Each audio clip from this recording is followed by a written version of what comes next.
আসসালামু আলাইকুম। আমি নীলুফারি ইয়াসমিন। আজকে একটু আলোচনা করব ডিভোর্স নিয়ে। ডিভোর্স শুধু কি মেয়েদের কারণে হয়, না শুধু কি ছেলেদের কারণে? অনেক সময় মেয়েদের কারণেও হয়, আবার অনেক সময় ছেলেদের কারণেও হয়। গতকালকের একটা ঘটনা আমি শেয়ার করি, আমার খুবই খারাপ লেগেছে। আমার বড় চাচির শাশুড়ি তার ছেলেকে বিয়ে করালো 2017 সালে। সুন্দরী 5 পাস একটি মেয়ে। তখন আমার বিয়ে হয় নাই, শুনলাম। তা 1 লক্ষ টাকা যৌতুক নেই। আজকে দীর্ঘ 8 বছর পরে গতকালকে তার ডিভোর্স করিয়ে দিয়েছেন। কারণ তার ছেলে গার্মেন্টসে একটি চাকরি করতো, একটি গার্মেন্টসে চাকরি করতো। সেখানে একটি কুমিল্লার মেয়ের সাথে 3বার অথবা 4বার বিবাহিত, আগের পক্ষের সন্তান আছে, এরকম একটি মেয়ের সাথে তিনি সম্পর্ক পরকীয়ায় লিপ্ত ছিল, জিনায় লিপ্ত ছিল।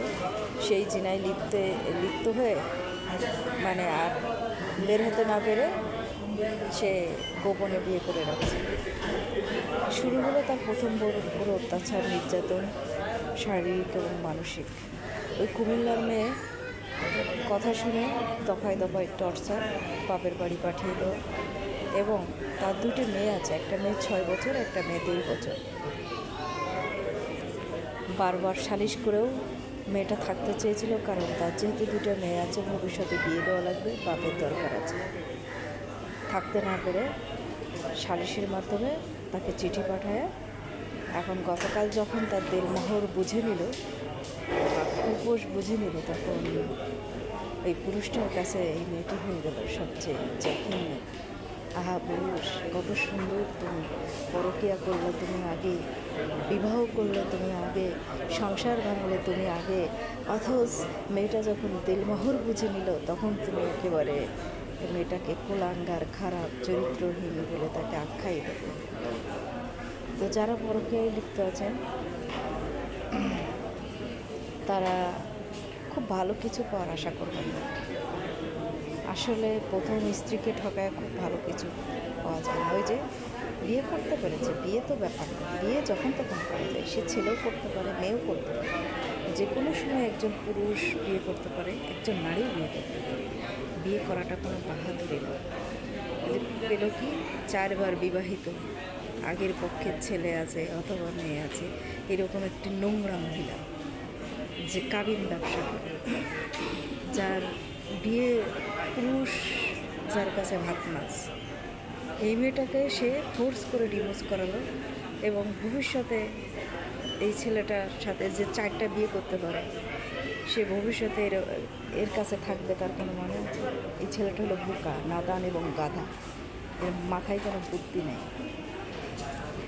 তো এইভাবেই পুরুষ ধ্বংস হয়ে যাচ্ছে, এভাবেই কিছু নারীও ধ্বংস হয়ে যাচ্ছে, কারণ তারা মারাত্মকভাবে পরকীয়ায় আসক্ত, জিনায় লিপ্ত। তারা চিন্তা করে যে আমার নিজের স্ত্রীর থেকে অন্যের স্ত্রী অনেক ভালো, অন্যের স্ত্রী 5টা বিয়ে করা স্ত্রী 5বার ভালো। এটা ভুল। আপনার স্ত্রী যদি আপনার জন্য ভালো না হয়, তো মহান আল্লাহ তাআলা রাব্বুল আলামিন কখনো আপনার জন্য তাকে সিলেক্ট করতেন। এইগুলো থেকে সমাজ ধ্বংস হয়ে যাচ্ছে আজ এইগুলো। আর পরিবারের গার্জেনরাও এইগুলো ছেলেদেরকে সায় দেয়, কিছু মেয়েদেরকেও সায় দেয়। এগুলো থেকে বিরত থাকা ইসলাম কি বলেছে? ইসলাম বলেছে আপনার স্ত্রী যদি 7 বছর নিখোঁজ থাকে, মৃত হয়, আপনার স্ত্রী যদি জীবন দশায় খুব অসুস্থ হয়, তাহলে আপনার বিয়ে করতে পারেন। কোথায় লেখা আছে যে বিয়ে 4টি ফরজ? সমাজ ধ্বংসের পথে, সমাজ নষ্ট হয়ে গেছে। 80% পুরুষ মানুষ অন্য নারীর পিছে ঘুরতেছে। বিবাহিত 4 কন্যা, 2 কন্যা, 5 কন্যা না, 2 ছেলে মেয়ে না, এদের পিছে ঘুরতেছে। এগুলো করে না, এগুলো করলে আপনার জীবন ধ্বংস হয়ে যাবে। ধন্যবাদ।